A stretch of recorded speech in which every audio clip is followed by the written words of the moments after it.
So, what we spoke about yesterday is that the only thing that you accomplish with the shtadlus is you sever your enslavement to the benefit that you derive from your defects. Every defect of character that you have, laziness, or whatever it is, there's a side benefit. That's what you were talking about. The guy, Yes. the guy who doesn't bring the sodas to the family picnic. And usually it's absconding responsibility. Usually that's the prime benefit. Usually that's the A1 prime beef benefit of all defects, character defects. So you're saying is you're asking Hashem, any ishtadlut is to get rid of that benefit that you get from No, being your connection to the benefit, your enslavement to the benefit. You cannot overcome it. You cannot overcome the benefit with ishtadlus. Only Hashem can take it away from you. But Hashem is not going to take it away from you as long as you hang on to it. We all want our benefits to go away. I mean, our defects to go away, but we still want to retain the benefits. So we keep on holding it. Says, take it. Not letting it go. By the way, it's Likutei Moharan to the Aleph, towards the, I don't know, we'll see. Hopefully there's a number in the bottom of the Likutei Moharan, so we will know what number it is. So, are we covered? This clear? Okay. So this is Pinas, this is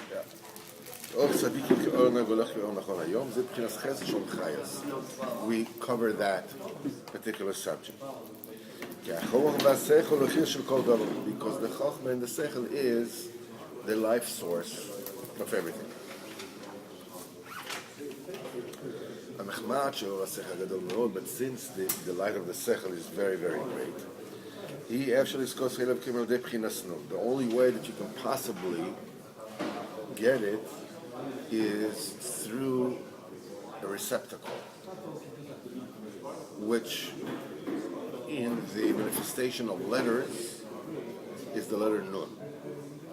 The source, the Chochmah, is the Ches.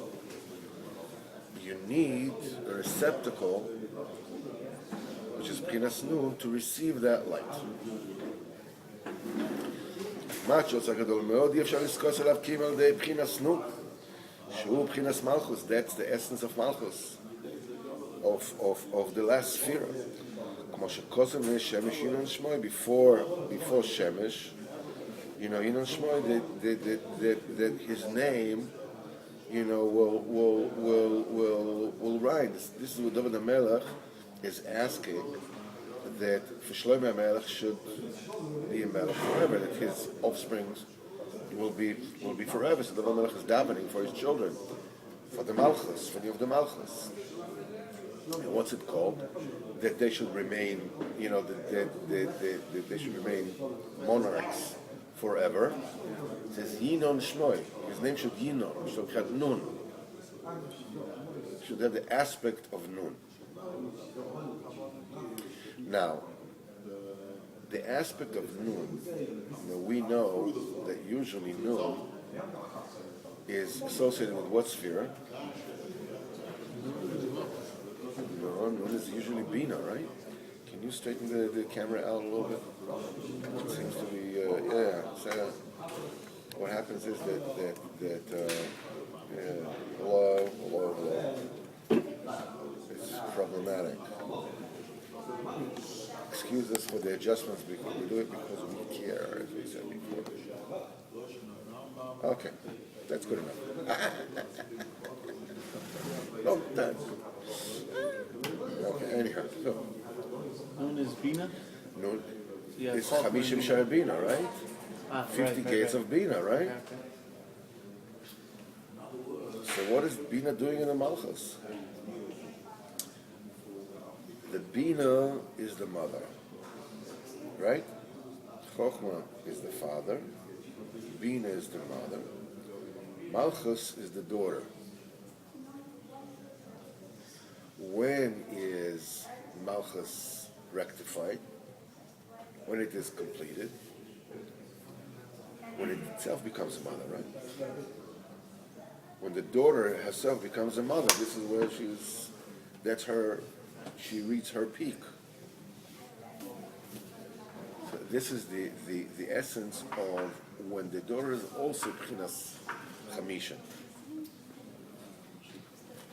When the daughter reaches Pchinas Chamisha, this is when the daughter reflects the mother in full. The Chochmah itself, the light of the Chochmah, is imbued within the sphere of Sabina, right? Because you have no grasp of Chochmah itself. Chochmah is totally abstract. You cannot reach Chochmah. Only when the Chochmah is going through the Bina, then you can perceive it, then you can have shaychus with it. It's like our mental faculties are not the seichel.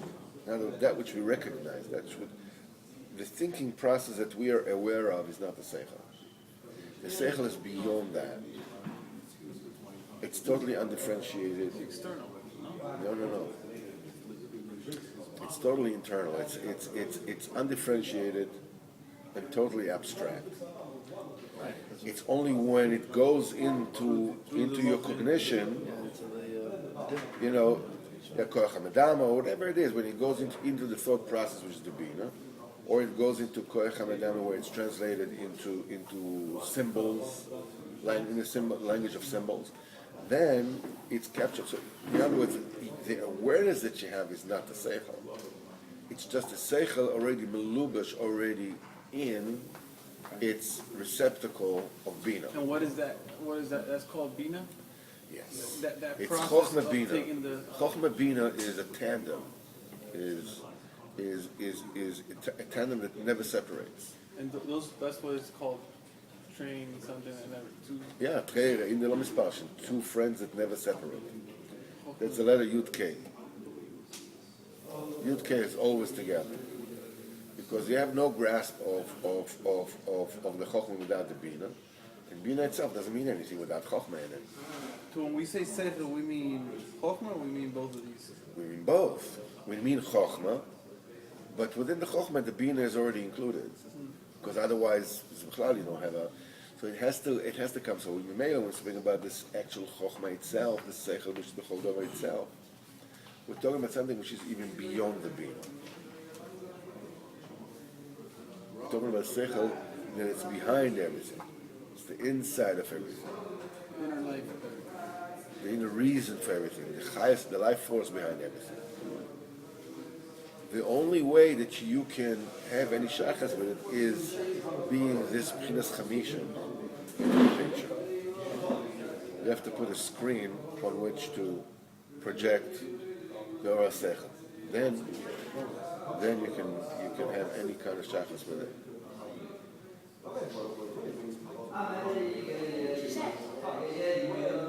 So B'chmat Shel Osek B'ch Gadol is so great. If she's causing the Pchinas Nun. Shu Pchinas Malchus, this aspect of Malchus. And it is said, Ifnei Shem Yishinon Shmo. V'shas Yishon Malchus. Rashi says, this is the language of Malchus. Zeh Pchinas Levana. In the physical world, the Chochmah was the Shemesh, was the sun. The Malchus is the Levana, that's the moon. Ki ha-Levana ein lo me'atzma. The moon doesn't have any light of its own. Ki ma shemekabelet me'Hashem is except what it receives from the sun. The moon is a reflector. And the geshem of the physicality of the moon is dense. It's gray, rather dull and uninspiring matter.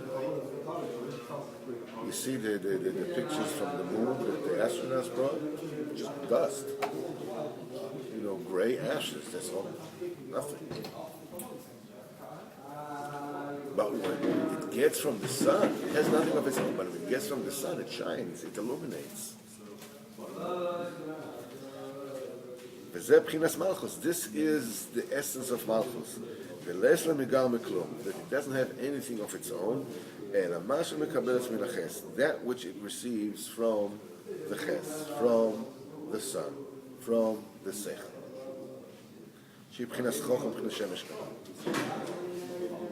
So if you have chokhmah, that's the male part. What you need with it is the female part, malchus, right? Which is emunah. The receptacle of the chokhmah is emunah. Because that's one thing that you need to understand, that emunah is defined by two things. Ultimately by the fact that it's empty. You go to university to take a course, you believe that the professor knows more than you do. If you don't believe that, you don't go to learn. Right? So that's a question like, hey, wait, says who? You don't go like that, right? You figure, I don't know, he knows. So you come. That's a receptacle to receive from him. That sense of being devoid of knowledge is a prerequisite to being able to learn. Because if you know everything, why waste your time learning, right?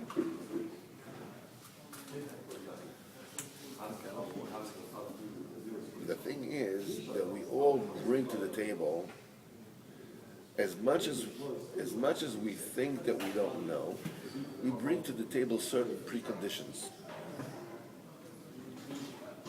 All kinds of impressions that we have, all kinds of opinions that we have. We bring about the ego, we bring about all kinds of different things that we bring to the table. Those presets, so to speak, that we bring to the table, even though we know that what the person is going to give us, we don't know, we don't have that. But that which we bring to the table gives shape to the way that we receive the sechel. You have to understand something. The way that I see whatever it is I say, and the way that you receive it, are two very different things. Because you understand what I'm saying through the kalim in your own mind. Whatever I'm saying is being shaped, is a combination of what I'm saying and the receptacle, the kli that you bring to the table. So if my kli is a bottle all twisted, that's the shape it's going to The shape of the water is the shape of the bottle. So that's why one person can understand one thing and the other guy... No, I'm talking about that. I'm talking even two people who understand. You understand separate things. So the way that's what the Rebbe says, the Ikei Yediyah Shelo Neda. The essence of knowing is that you know that you don't know. As much as you know that you don't know, this is how you can receive the Chokhmah purely, in the rightful way. And this Rebbe says here like this: V'nasa or lavona ke'orachama. This makes the light of the lavona equal to the light of the sun. Now, the thing is that when is the light of the moon equal to the light of the sun? The sun burns, like a zillion hydrogen bombs. And the lavona is, it's nice inside, but still, it's still dark. It's like nice, nowhere near that.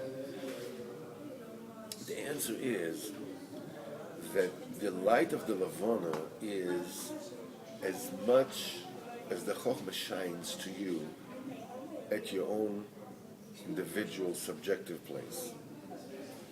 You can't take the Oracham the way it is, originally, the Orasecha. You need it stepped down to your size. You need the Sechel Amiti bottled down, filtered, and stepped down to be applicable for you, for your life, right now.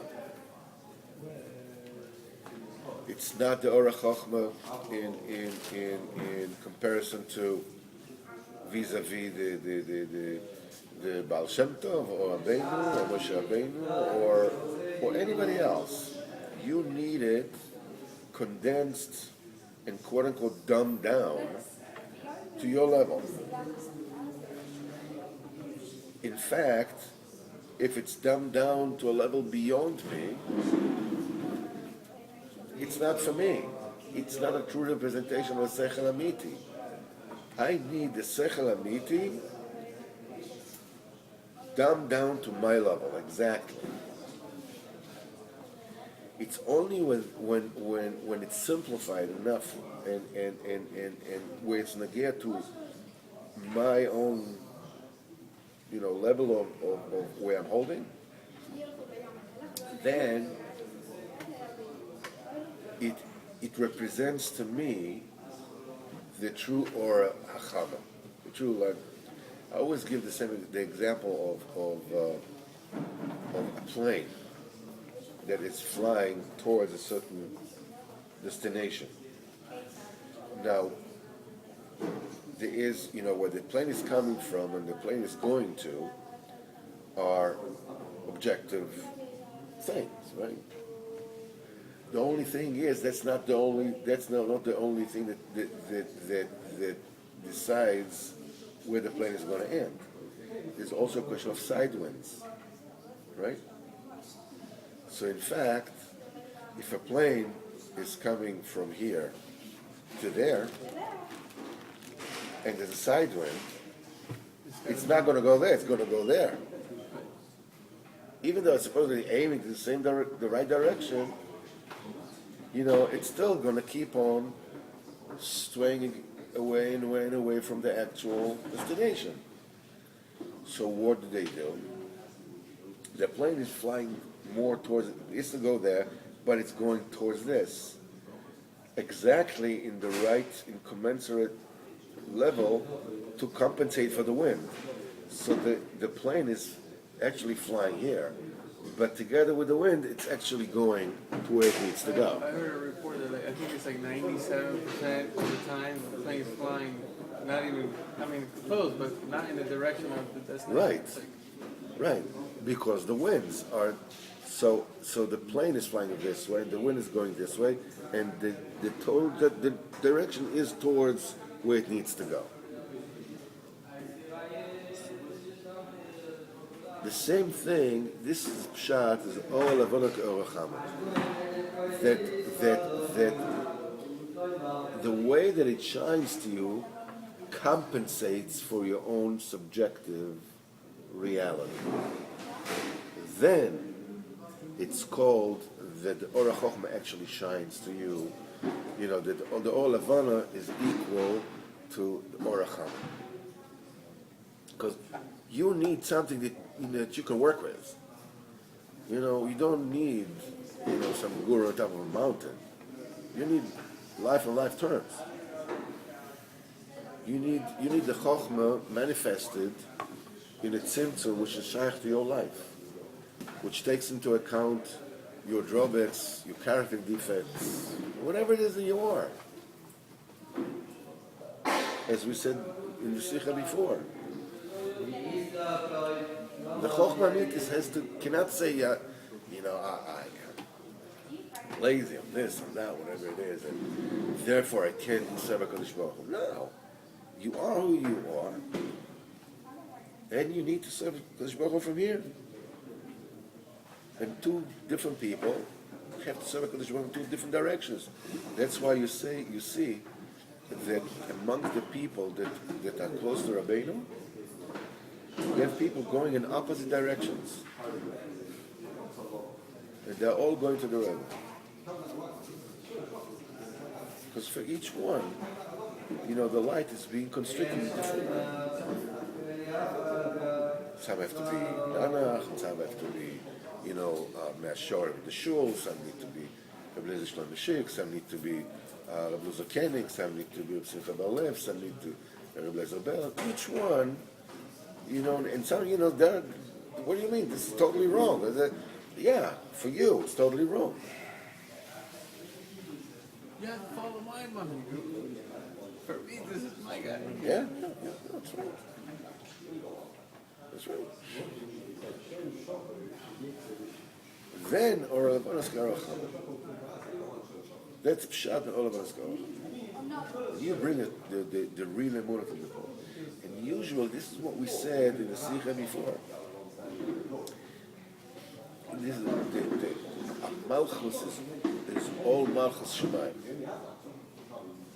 You want to free yourself from the slavery of your defects.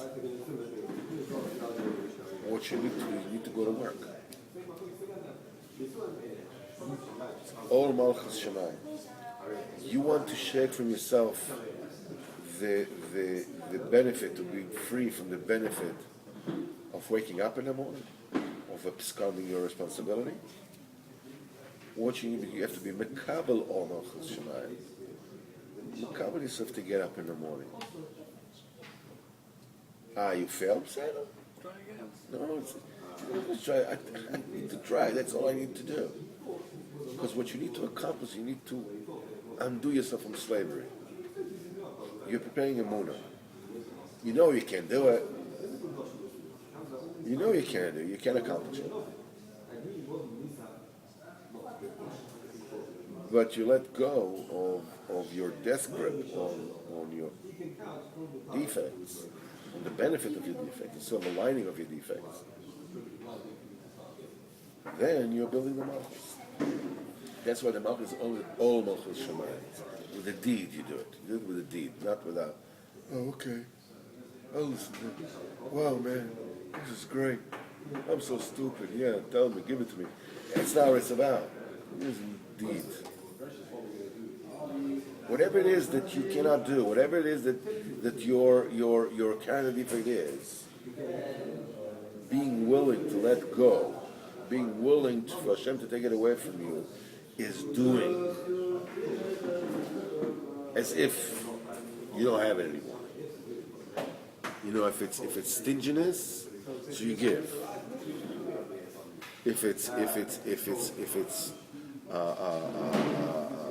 being a spendthrift, just spending everything that you have, so you need to hold back.